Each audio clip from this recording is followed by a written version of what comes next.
हमारी संस्कृति, हमारे संस्कार सदा रहें हमारे साथ। सब्सक्राइब करें तिलक। मुझे ऐसा वर दीजिए कि आपके बनाए हुए किसी भी प्राणी से मेरी मृत्यु ना हो, न मनुष्य से, न पशु से, न दैत्य से, न देवताओं से। न भीतर मरूं, न बाहर मरूं, न दिन में, न रात में। न अस्त्र से मरूं, न शस्त्र से, न पृथ्वी पर, न आकाश में। युद्ध में कोई भी मेरा सामना न कर सके। आपके बनाए हुए समस्त प्राणियों का मैं एक छत्र सम्राट हूं। इंद्र आदि लोकपालों में जैसी महिमा आपकी है, वैसी ही प्रतिष्ठा मेरी भी हो जाए।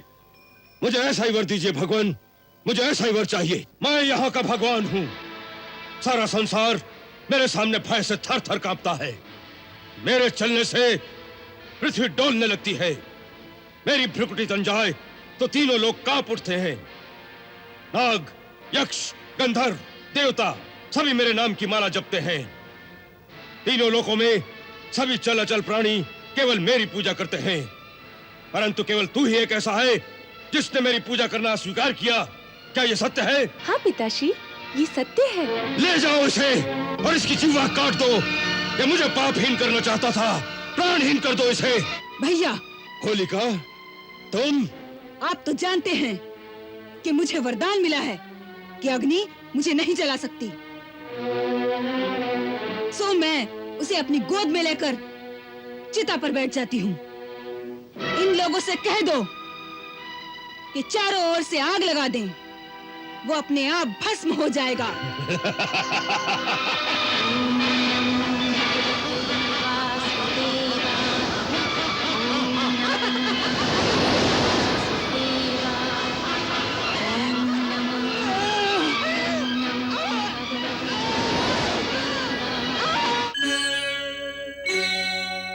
आज हम अपने छोटे भाई महाबली हिरण्याक्ष की मृत्यु का शोक मनाने यहां एकत्रित हुए हैं।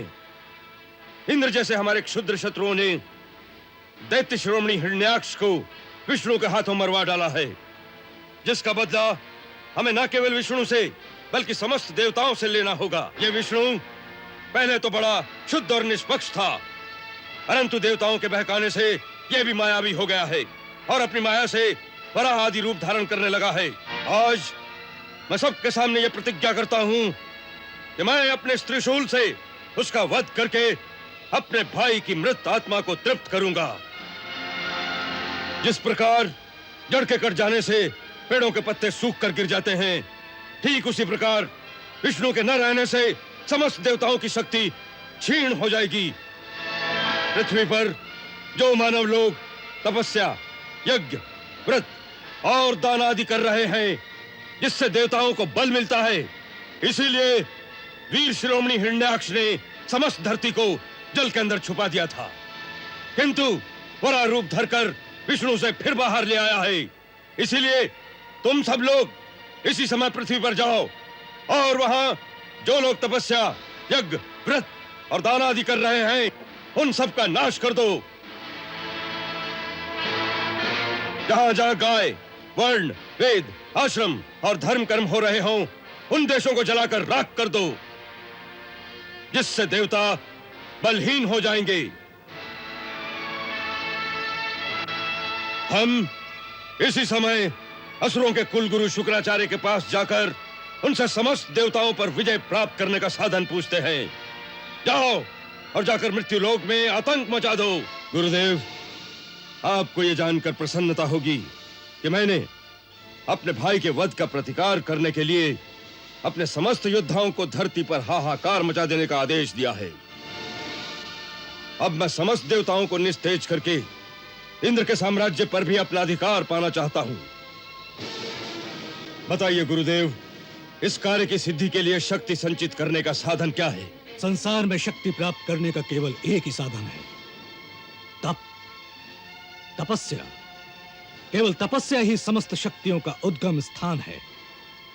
इंद्र से लेकर स्वयं ब्रह्मा तक समस्त देव तपस्या के द्वारा ही शक्ति प्राप्त करते हैं। तो मैं भी तपस्या करूंगा और ऐसी घोर तपस्या करूंगा जो आज तक किसी ने न की हो। यदि मेरे द्वारा बताई गई विधि को तुम पूरी तरह निभा सके तो तीनों लोकों में तुमसे अधिक शक्तिशाली और कोई नहीं होगा। गुरुदेव, मैं मन, वचन और कर्म से आपकी हर आज्ञा का पालन करूंगा।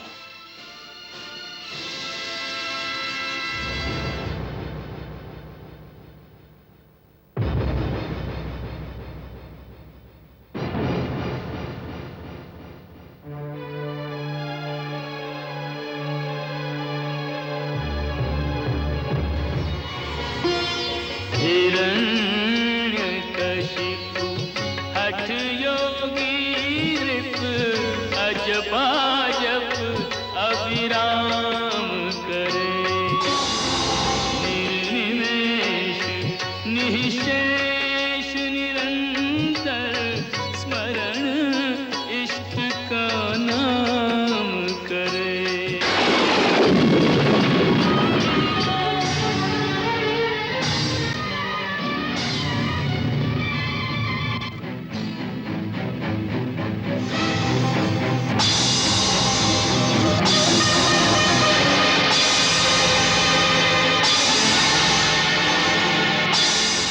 हे परमपिता ब्रह्मा, असुरराज हिरण्यकश्यप मंदराचल पर्वत की घाटी में अत्यंत कठोर तपस्या कर रहा है। डांसों तथा कीटों ने उसका सारा मांस खा डाला है।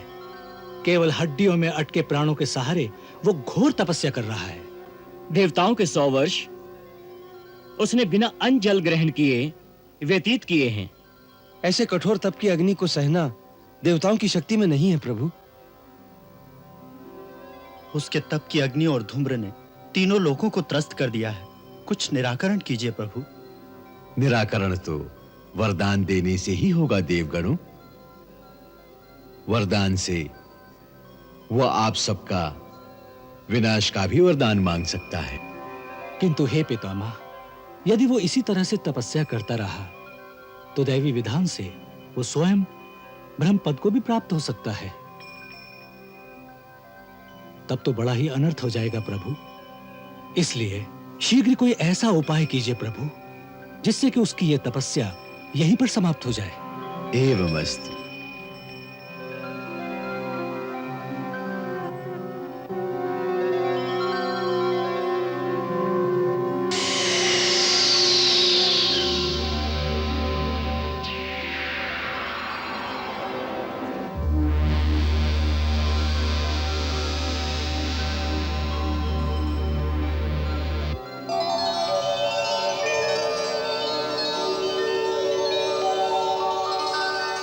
हे दैत्य शिरोमणि,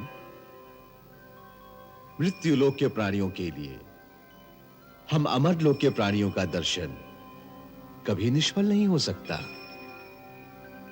इसलिए जो इच्छा हो बेखटके मांग लो, हम अवश्य प्रदान करेंगे। यदि आप मुझ पर सचमुच प्रसन्न हैं तो मुझे ऐसा वर दीजिए कि आपके बनाए हुए किसी भी प्राणी से मेरी मृत्यु ना हो। न मनुष्य से, न पशु से, न दैत्य से, न देवताओं से। न भीतर मरूं, न बाहर मरूं, न दिन में, न रात में। न अस्त्र से मरूं, न शस्त्र से। न पृथ्वी पर, न आकाश में। युद्ध में कोई भी मेरा सामना न कर सके। आपके बनाए हुए समस्त प्राणियों का मैं एक छत्र सम्राट हूं। इंद्र आदि लोकपालों में जैसी महिमा आपकी है वैसी ही प्रतिष्ठा मेरी भी हो जाए। मुझे ऐसा ही वर दीजिए भगवान, मुझे ऐसा ही वर चाहिए। बेटा, तुम जो वर मुझसे मांग रहे हो वो जीवों के लिए बहुत ही दुर्लभ है। परंतु मेरे गुरु शुक्राचार्य ने कहा था कि ऐसी कठिन तपस्या के बाद कोई भी वर दुर्लभ नहीं होता। क्या वो झूठा आश्वासन था? क्या मुझे और तपस्या करनी होगी? और तपस्या की आवश्यकता नहीं है। गुरु शुक्राचार्य ने सत्य ही कहा था। ऐसी कठिन तपस्या न तो पहले किसी ने की थी, न आगे ही कोई करेगा। हे दैत्यराज, जो वर तुम मुझसे मांग रहे हो वो दुर्लभ होने पर भी मैं पूर्ण रूप में आपको प्रदान करता हूं।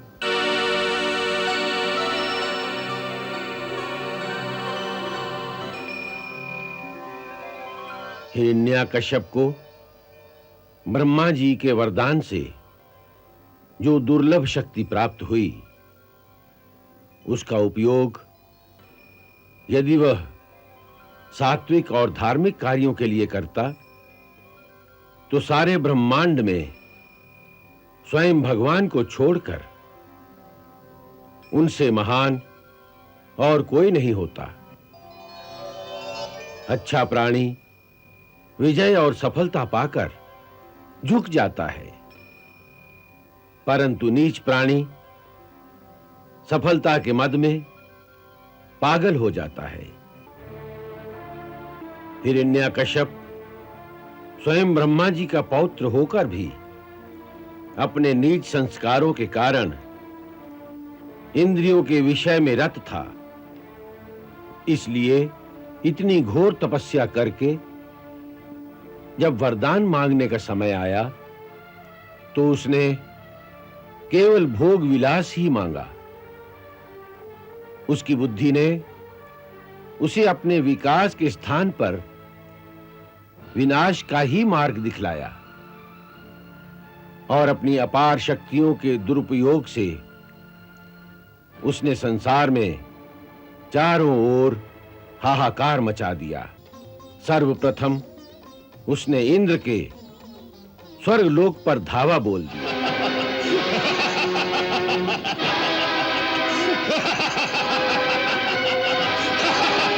इंद्र भाग गया। देवता परास्त हो गए।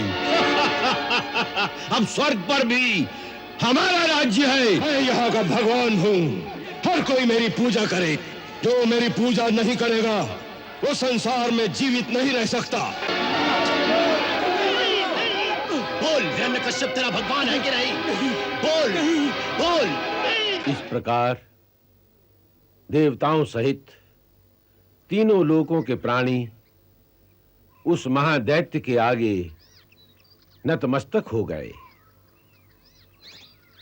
उस समय सारी सृष्टि में एक नन्हा सा बालक ही ऐसा था जो भगवान के नाम का निरंतर कीर्तन करता रहता था। वो उसी दैत्य का अपना पुत्र था, प्रहलाद, जो 5 वर्ष की अवस्था में ही ब्रह्मलीन होकर केवल भगवान श्री हरि का नाम जपता रहता था। ओम नमो भगवते वासुदेवाय। ओम नमो भगवते वासुदेवाय। उसे बहुत समझाया, डराया, धमकाया जाता रहा, परंतु वो बालक प्रभु की भक्ति से विमुख न हुआ। जब हिरण्यकश्यप को इसका पता चला तो उसके क्रोध का पारावार न रहा। मैं यहाँ का भगवान हूँ। सारा संसार मेरे सामने भय से थर-थर कांपता है। मेरे चलने से पृथ्वी डोलने लगती है। मेरी भ्रुकुटी तन जाए तो तीनों लोग कांप उठते हैं। नाग, यक्ष, गंधर्व, देवता सभी मेरे नाम की माला जपते हैं। तीनों लोकों में सभी चल अचल प्राणी केवल मेरी पूजा करते हैं, परंतु केवल तू ही एक ऐसा है जिसने मेरी पूजा करना स्वीकार किया। क्या यह सत्य है? हाँ पिताश्री, ये सत्य है। क्यों? क्योंकि संसारी भक्ति के कारण नहीं, भय के मारे आपकी पूजा करके आपके अहंकार को बढ़ा रहा है, आपको कुमार्ग पर चला रहा है। परंतु मैं आपका पुत्र होकर आपको इस कुमार्ग से हटाकर सन्मार्ग पर लाना अपना कर्तव्य समझता हूँ। इसलिए मैं आपकी पूजा नहीं करता। तो किसकी पूजा करता है तू? पिताश्री, तीनों लोकों में पूजा के योग्य तो एक ही है, अच्युत, अविनाशी, परमेश्वर श्री विष्णु भगवान। मैं उन्हीं की पूजा करता हूँ। मूर्ख पुत्र, तू उस विष्णु की बात कर रहा है जो मेरे भय से ब्रह्मांड का त्याग करके भाग गया, जो मेरी क्रोधाग्नि पल भर के लिए भी सहन नहीं कर सकता। सुन प्रहलाद, विष्णु मेरा प्रबल शत्रु है। वो मेरे भाई का हत्यारा है और तेरा भी यही कर्तव्य है कि असुर कुल के प्रबल शत्रु विष्णु से तू भी द्वेष रखे। नहीं पिताश्री, भगवान विष्णु तो किसी के शत्रु नहीं, वो तो सबके पालन करता है। तू झूठ बोलता है। वो अवश्य मेरा शत्रु है, वो मेरा नाश करना चाहता है। ये आपका भ्रम है। जिस प्रकार उनके लिए विश्व के सभी प्राणी उनके बालक हैं, उसी प्रकार आप भी उनके बालक हैं। वो आपका नाश कभी नहीं करना चाहते, केवल आपके कुकर्मों का, आपके अधर्म का नाश करेंगे। मुझे कुकर्मी कहता है, मुझे धर्मी कहता है। मूढ़! विष्णु मेरा नाश करे या न करे, परंतु मैं तेरा नाश अवश्य कर दूंगा। ये भी आपकी भूल है पिताश्री। भगवान की इच्छा के बिना कोई किसी का नाश नहीं कर सकता। जब तक उनकी इच्छा नहीं होगी, तब तक संसार की कोई भी शक्ति आ जाए, मेरा नाश नहीं होगा। हाँ, यदि प्रभु जी की इच्छा होगी, तो आपके कुछ किए बिना ही मेरा नाश हो जाएगा। अवश्य हो जाएगा, क्योंकि ये मेरी इच्छा है और मैं ही यहाँ का भगवान हूँ। बस यही अहंकार आपको सत्य नहीं देखने देता। जिस दिन आप अपने अहंकार और अभिमान का त्याग करके सच्चे हृदय से उनकी शरण में जाएंगे, तभी आपको पता चलेगा कि वही सर्वशक्तिमान है। उनकी इच्छा बिना एक पत्ता भी नहीं हिल सकता। मेरी प्रार्थना मानिए, अब भी समय है। भगवान विष्णु की शरण में जाकर उनके चरणों में शीश नवा दीजिए। वे परम दयालु हैं। वो तुरंत ही आपके सारे अपराध क्षमा कर देंगे, आपको पापहीन कर देंगे। दैत्यों!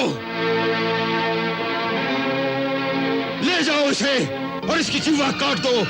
ये मुझे पापहीन करना चाहता था, प्राणहीन कर दो इसे। शरीर के जिस अंग से सारे शरीर को हानि होती हो, उस सड़े हुए अंग को काट कर फेंक देना चाहिए।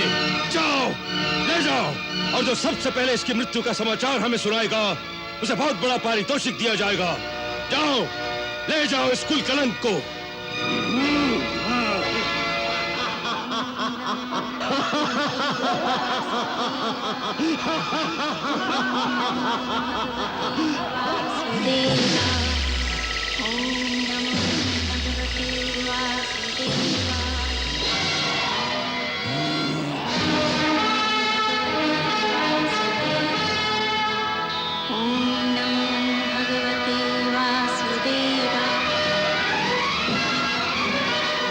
तुम इतने सारे मिलकर भी उसे नहीं मार सके।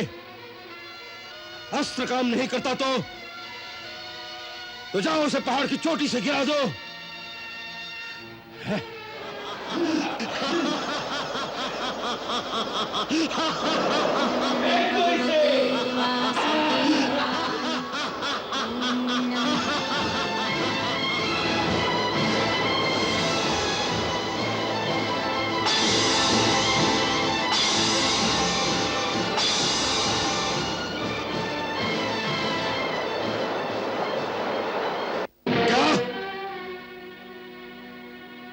पहाड़ की चोटी से गिराने पर भी नहीं मरा, तो यह अवश्य कोई मायावी बालक है। भैया, आपसे नहीं मरता तो मेरे हवाले कर दीजिए। होलिका, तुम नहीं, और तुम भी क्या करोगी? आप तो जानते हैं कि मुझे वरदान मिला है कि अग्नि मुझे नहीं जला सकती। सो मैं उसे अपनी गोद में लेकर चिता पर बैठ जाती हूँ।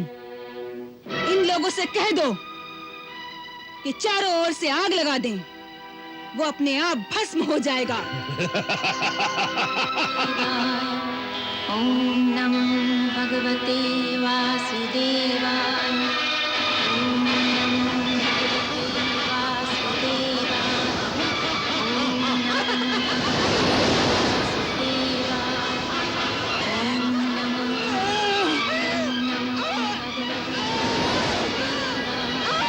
क्या ब्रह्मा का वरदान झूठा था? क्या ब्रह्मा का वरदान झूठा था? हमारा वरदान गलत नहीं था, तुमने उसका गलत प्रयोग किया है। हमने तुम्हें यह शक्ति अपनी सुरक्षा के लिए दी थी। यदि उसका प्रयोग दूसरों का नाश करने के लिए किया जाएगा तो वो स्वयं तुम्हारा ही विनाश कर देगी।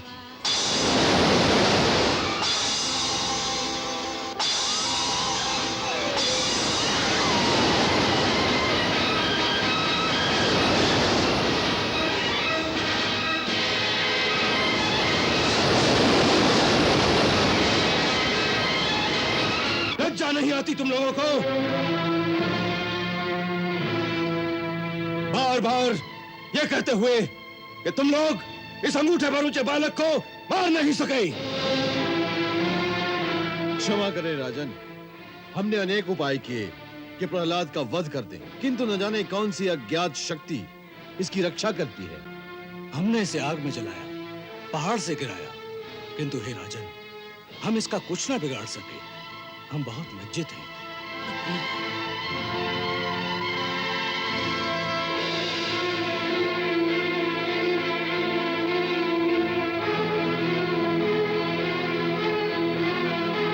मूर्ख, तू बहुत उद्दंड हो गया है। तूने मेरी अनंत शक्ति को चुनौती दी है। मैं अभी तुझे यमपुरी पहुंचाता हूं। अब मैं तेरा काल बनकर तुझे धूल में मिलाता हूं। तू किसके बलबूते पर इतना घमंड कर रहा है? उसके बलबूते पर जो सबका बल है। पिताश्री, आपको भी वही बल देता है, न केवल मेरे और आपके, बल्कि संसार के समस्त बलवानों का बल भी केवल वही है। पिताश्री, भगवान श्री हरि बड़े ही दयालु है, इसलिए अब भी समय है कि आप अपना अभिमान त्याग कर उनकी शरण ले लें। वे अवश्य आपके अपराध क्षमा कर देंगे। आप क्रोध का त्याग करें पिताश्री। इतनी छोटी सी आयु में इतनी लंबी जिह्वा! अरे अभी तक तो तुम मेरा खाना जितना ऊंचा भी नहीं हुआ और मुझे शिक्षा देने लगा। पिताश्री, आप फिर भूल कर रहे हैं। आप जिसे मेरी छोटी सी आयु कहते हैं, वो मेरी नहीं, मेरे इस शरीर की आयु है। पिताश्री, मैं इस शरीर के अंदर आत्मा रूप में वास करता हूँ। उसकी आयु तो अनंत वर्षों की है। वो नित्य है। और फिर जिसे मैंने आत्मा कहा है, वो भी अंतिम सत्य नहीं है। आत्मा तो परमात्मा का भी प्रतिबिंब मात्र ही है।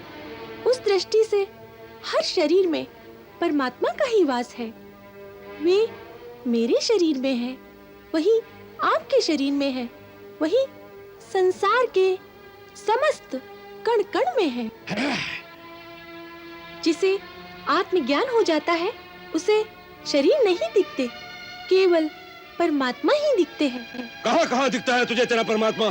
प्रत्येक वस्तु में, आकाश में, धरती में, हवा में, आप में, मुझ में, साधु संतों में और इन दैत्यों में भी।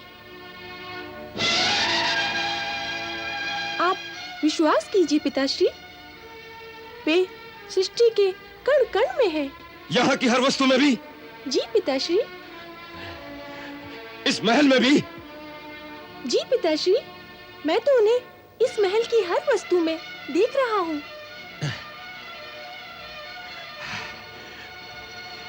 इस खंबे में भी दिखता है तुझे तेरा परमात्मा? जी पिताश्री, वे इस खंबे में भी है। यदि वो इस खंबे में भी है, तो मैं अभी इस खंबे को ही चकनाचूर कर देता हूँ।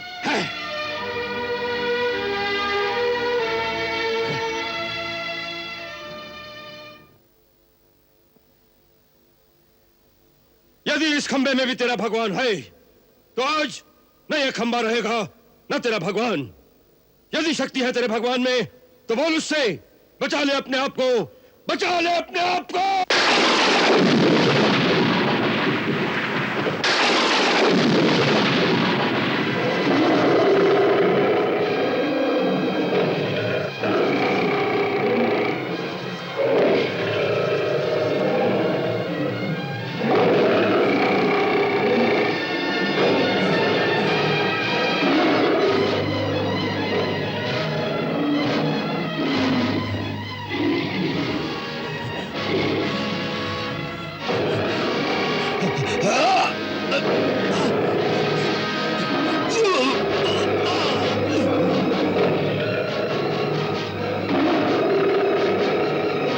हे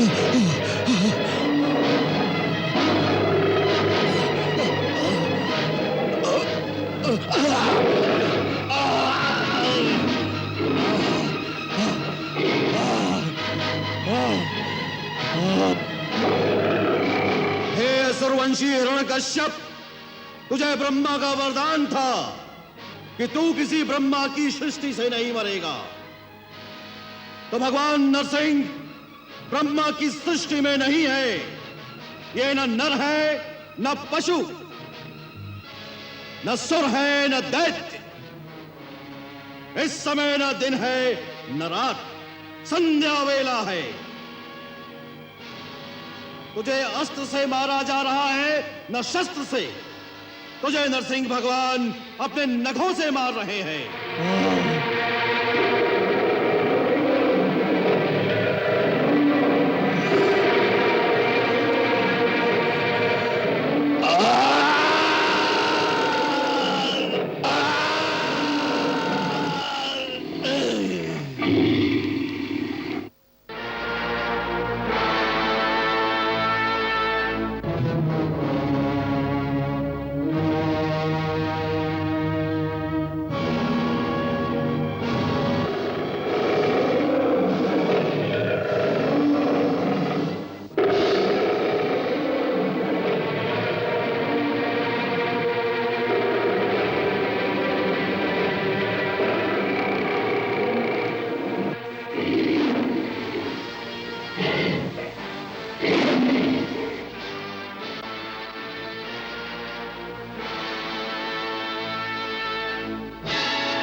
जय नरसिंह नारायण, अद्भुत छवि नारायण। जय नर हरि नारायण, ओम नमो नारायण।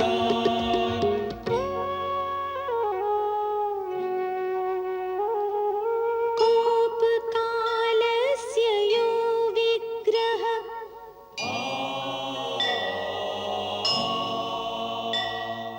यो हिरण्यकशिपु रिपुः